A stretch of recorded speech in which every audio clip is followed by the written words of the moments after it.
Greetings and welcome to EHA Unplugged, the official podcast channel of the European Hematology Association, EHA. This is a special Lighting the Flame edition where we talk to some of our promising and active members in the hematology community. Our guests in this podcast series have volunteered their time to attend and facilitate the Lighting the Flame program where they mentor young trainees and medical students in their field of hematology. In this podcast series, they talk about their experiences in their field and give advice to those who are interested in becoming a hematologist. So sit back and enjoy the podcast. I'm today happy to have Mirjam Belderbos to talk about pediatric hematology. Would you please introduce yourself, Mirjam? Yeah, sure. I'm Mirjam Belderbos. I'm a pediatric oncologist, stem cell transplanter from Utrecht, the Netherlands. And I'm actually a clinical hemato-oncologist and also a scientist. So I have a lab working on pediatric hemato-oncology. Sounds very interesting. I'm Kirsten Grønbæk. I'm a professor of hematology from Rigshospitalet in Copenhagen. I'm also seeing patients and having a lab on the side. So we're sort of doing similar things. But you in pediatrics, can you tell me a little bit about why is pediatric hematology so interesting? To me, it's one of the most challenging professions, I would say. Part of it is similar to adult hematology, like making a differential diagnosis, talking to patients.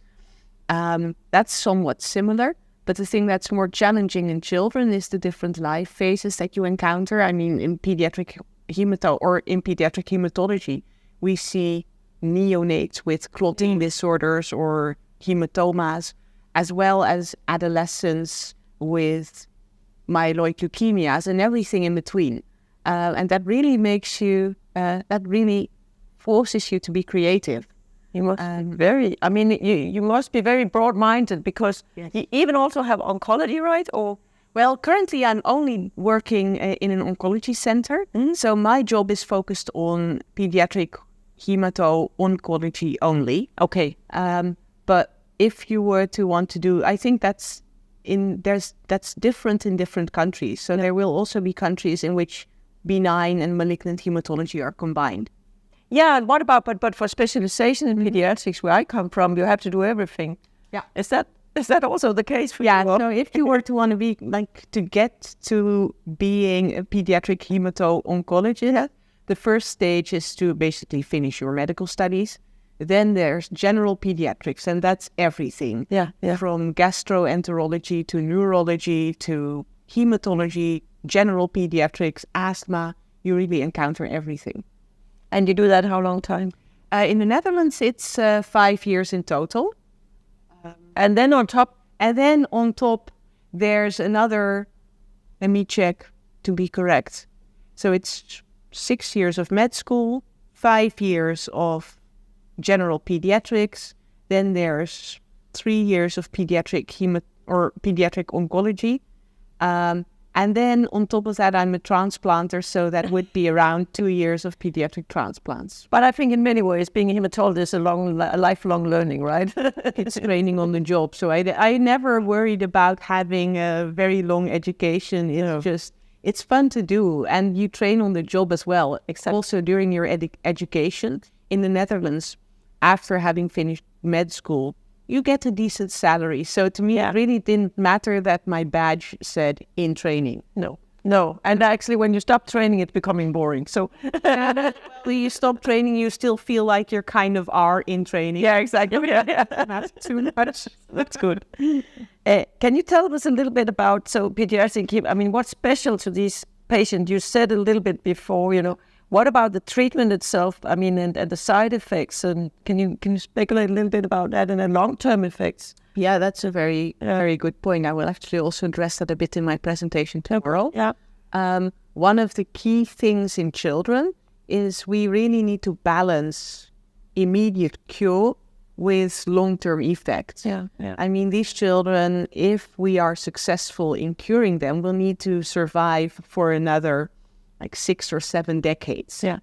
Which means that we are really focusing on curing them for life. And providing good quality of life for the next decades to come. So it's really Must be a very delicate balance. So it's a balancing act for sure. Yeah. So the mission of our center is actually to cure every child with cancer with optimal quality of life. So we do recognize that even though we may not be able to cure everyone, we should focus on dealing or preventing long-term effects or dealing with those as well. Yeah, because that must be a huge challenge in a way. Another thing I was thinking must be very different from what I'm doing is that so every time you have, I mean, you're treating the patient, but you also have the parents. And can you tell me a little about how you handle all this? Because we often treat the family. Yeah, the family. We don't treat the patients. We treat the family. Yeah, and that's pediatrics in general, I would think. Yeah. So that's a challenge that really needs to be tailored to the age of the patient. Yeah, sure. So with young children, with babies, of course, you communicate more with the family than with the patients themselves. Yeah. So you really talk about the patients instead of with them. Yeah. Which is completely different from a teenager, of course, who is very well capable of making their own decisions, understanding what they are suffering from, and actually making a shared decision on how to move forward. So is there is there an age limit on when do you say, because is it okay for the teenager can take the decision maybe, but what is the role then of the family? I mean, of the parents, for example. I mean, can that not be a challenge? You know, it's oftentimes if the child has made up their mind and is quite outspoken about this. And usually especially teenagers have thought about this. Yeah. The family aligns with their choices. So it's very, very rare for parents or families not to agree with what the child wants. What I find challenging is, of course, we do have these patients which we see over years and years and years. So sometimes you have patients that you first encounter when they are 8 or 10, and then it's usually the parents making the decision. But as you move along, these children grow up and actually become adolescents and young adults and grow into a phase where they are capable of making their decisions. And then sometimes as a physician, you really need to switch gears and stop talking to the parents and actually start putting the patient first. Yeah. And that is oftentimes something that you need to. Yeah, exactly. You that's the problem, the doctor, because those families are sometimes so used of coming into your office, having the parents explain what's going on, and the kid just sitting there and nodding.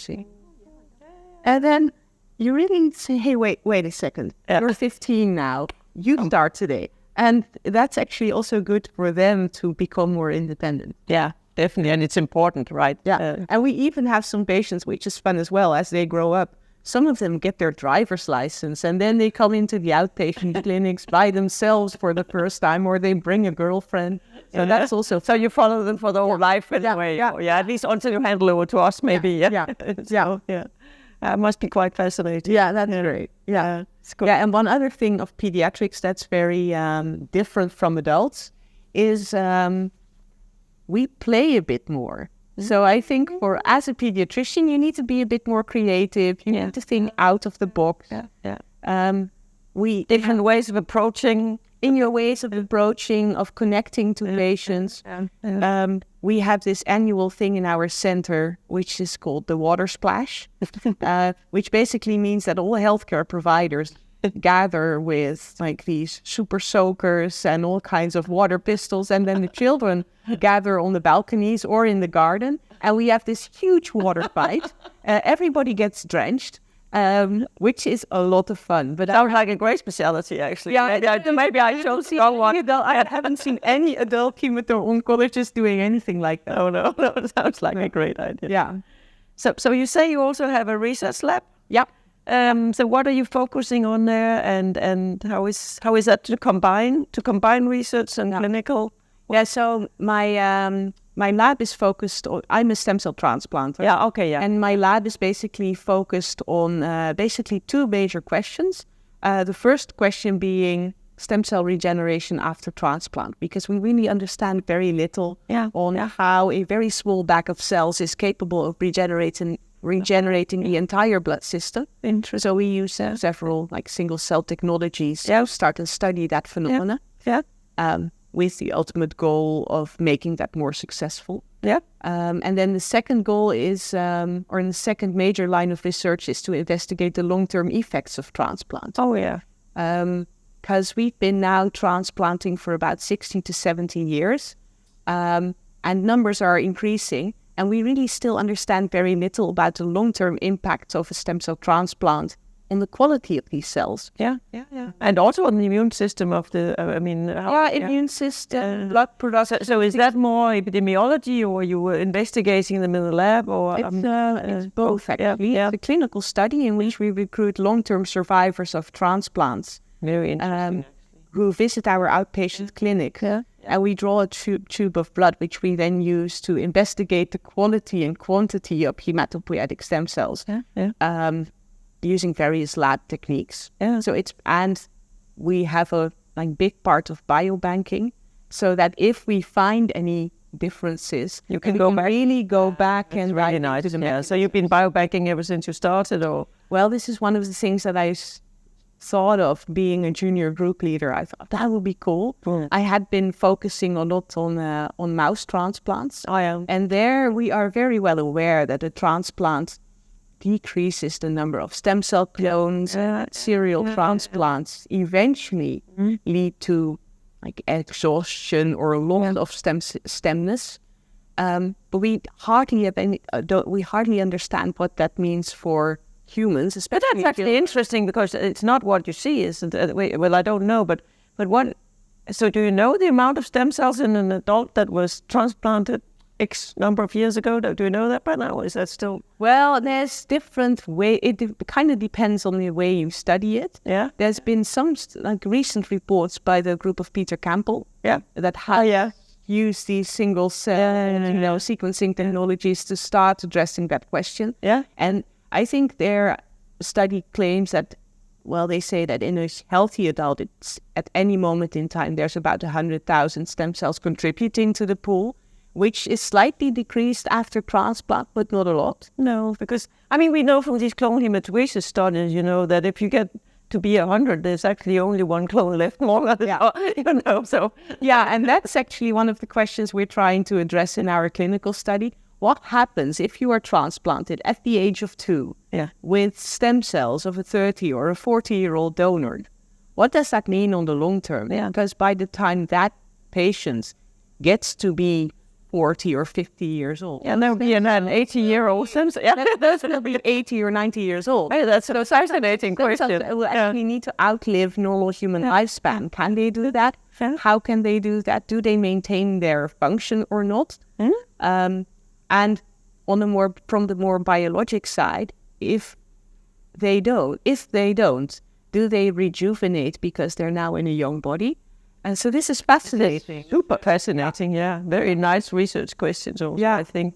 And very... I hadn't read about before. So luckily, I still have a couple of decades to go. That's very good. You started early, I think.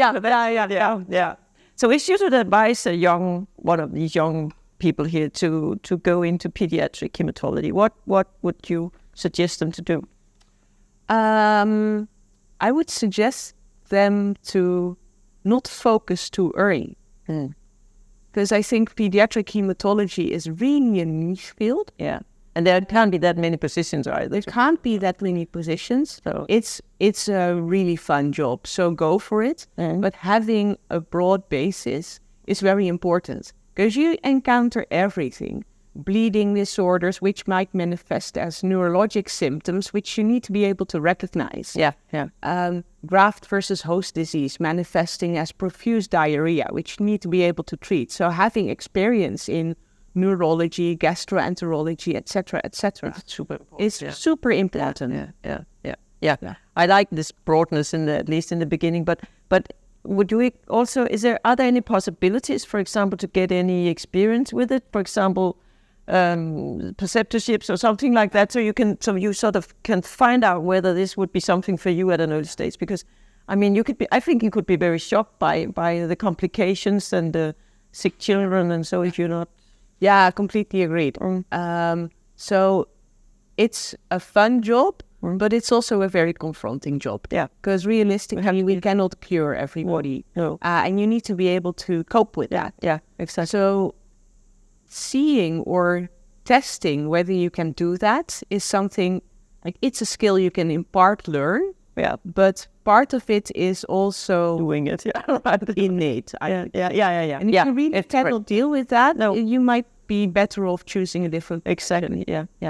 And then if you're a young doctor, I always say that to everybody, just talk to people. Yeah. Because if people in my lab or in my institute or at a conference come to me and ask me, would you be willing to have a coffee? That's always fun. And it's always possible. Yeah. And if people want to shadow someone in a lab or visit an outpatient clinic, then often possibilities to arrange that. Yeah, I think that would be a very good idea. Maybe that's something EHA could even facilitate, I think things like that, I mean, I think it's a good way as a young doctor to see where you're heading. I mean, if you have a good question, I'm considering pediatric oncology, but I'm not sure if I'm able to deal with the sickness of these children. Can I just experience that for a day? Yeah, exactly. I think that would be a good start for many of us. Yeah. So I want to thank you very much for your time. It was very enlightening for me as an old people's hematologist. You're not. So thank you very much.